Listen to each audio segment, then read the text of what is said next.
our chief foreign editor, Rob Parsons, is with me here on set. Rob, what lies, do you think, behind this decision? I mean, does it reflect strength? Does it reflect weakness? Perhaps even a bit of both? Well, I would suggest weakness more than anything else, because this is a war that is extremely costly in manpower. You know, with somewhere around 1,000 men dead and wounded being lost every single day on the front lines, especially in the area around Donetsk. So those are people that have to be replaced if Russia is going to keep using the same meat-grinding tactics that it has been using throughout the war so far, and there's no sign that it's changing tactics. In fact, given the fact that the new people coming in, the new soldiers being recruited, are less well-trained than the ones who have been killed or wounded, the meat-grinding tactics are likely to continue to be used, because anything more than that requires more training. So the first thing that has to be said, though, I think, is 180,000 is a wish rather than a fact. Whether or not he will be able to get 180,000 by the end of the year, which is what he's asked to bring the total size of the army up to 1.5 million, is another matter. It will also be costly. According to an independent Russian think tank, the total cost of recruiting since the start of the war has been about 30 billion euros. That's immense, you know, not just to get the people on board, but also to pay off families when they return back in coffins or badly mutilated. So this is not something that's going to come free. And at a time when the Russian economy is suffering, at a time when the Russian economy is trying to churn out, you know, more equipment, it puts the pressure on the economy as well. So, you know, most of all, I do think it suggests weakness. The Russian economy is coming under great pressure, and to keep the progression that we've been seeing in the eastern Ukraine, incremental though it is, requires that huge number of men that the Russians are using, 700,000 troops according to Putin in Ukraine, keeps pushing forward. So there is little option for the Russians at the moment but to continue down that path.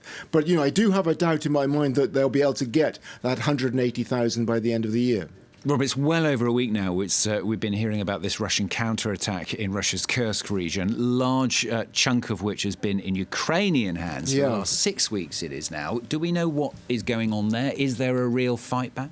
Really difficult to say, I think, is the honest answer to that, Stuart. There certainly was a counterattack by the Russians about a week ago, and it certainly made some progress. The Russians claim to have taken back 10 villages and about anything between 60 and 100 square kilometers of territory. That may very well be right. The Ukrainians do seem to have withdrawn in some cases, but what we're hearing now is that the Ukrainians have themselves launched a counterattack against the counterattack.